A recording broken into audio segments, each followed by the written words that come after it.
Salam sejahtera saudara, ketemu lagi kita dengan 4 menit yang mengubahkan hidup.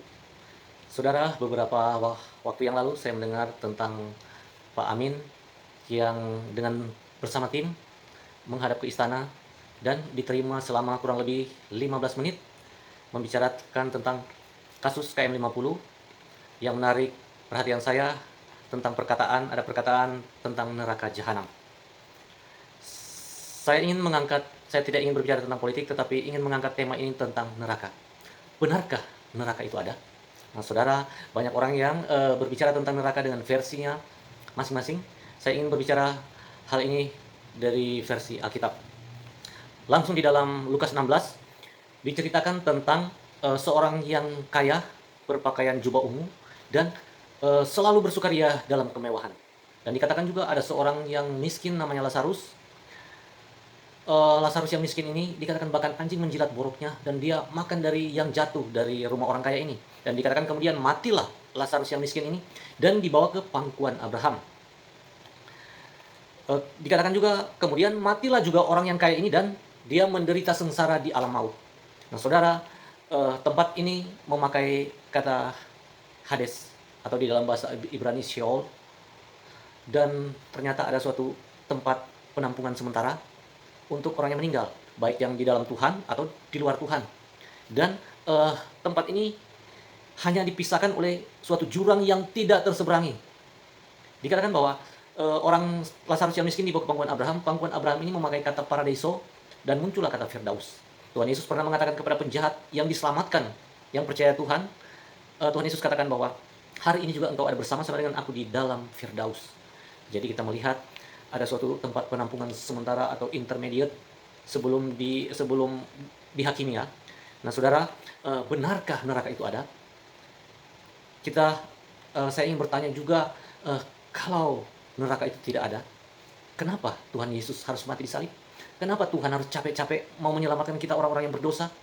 Kita semua adalah orang-orang neraka, orang-orang yang patut dihukum, orang-orang yang patut menerima hukuman, tetapi Tuhan menyelamatkan kita oleh kasih karunia-Nya. Dikatakan yang percaya Kristus diselamatkan, yang tidak percaya sudah berada di bawah hukuman. Kita dipindahkan dari kematian yang kekal kepada hidup yang kekal, dari kegelapan kepada terang Tuhan yang ajaib. 2 Timotius 4 ayat 1 dikatakan bahwa dikatakan di hadapan Allah dan Kristus Yesus yang akan menghakimi orang yang hidup dan yang mati. Jadi dikatakan bahwa Kristus Yesus akan menghakimi semua orang di bumi ini yang hidup dan yang mati. Di dalam Yesaya 9 ayat 5, Yesus dijuluki sebagai the Prince of Peace, Raja Damai. Nah, dan kita telah didamaikan dengan Tuhan di sorga. Yesus telah mendamaikan kita. Oleh kematiannya di salib, Dia mendamaikan kita. Dia menyelamatkan kita. Nah, saudara, Wahyu 20 ayat 14 dan 15 dikatakan bahwa lalu kerajaan maut itu dilemparkan ke dalam lautan api. Itulah kematian yang kedua. Dan kemudian setiap orang yang namanya tidak ditemukan di dalam kitab kehidupan anak domba Allah, di dalam the book of life, buku kehidupan Tuhan, dia dilemparkan ke dalam lautan api. Jadi lautan api adalah suatu neraka yang sebenarnya, neraka yang sesungguhnya, suatu jurang yang tidak ada dasarnya, dan ada lautan api. Disitulah iblis dan pengikut-pengikutnya akan dihukum. Saudara, saya dan saudara diperhadapkan kepada pilihan ke surga atau ke neraka. Dan Tuhan Yesus telah mendamaikan kita.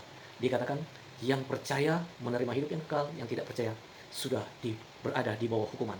Nah, saudara, kita diajak untuk percaya Tuhan selama kita masih diberikan kesempatan. Benarkah neraka itu ada? Dan timbul pertanyaan, kalau neraka itu tidak ada, kenapa Tuhan harus capek-capek mati? Harus mati untuk menyelamatkan kita. Nah, saudara, neraka adalah tempat yang nyata, adalah tempat yang ada dan nyata, saudara.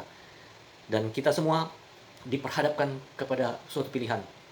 Dan neraka adalah suatu tempat yang sangat-sangat mengerikan. Orang-orang yang masuk ke dalamnya tidak bisa keluar lagi. Tuhan menawarkan keselamatan yang kekal bagi kita yang percaya Dia. Nah, saudara, Tuhan memberkati kita semua lewat video ini. Sampai berjumpa lagi di video yang akan datang. See you on next video. Tuhan memberkati kita semua.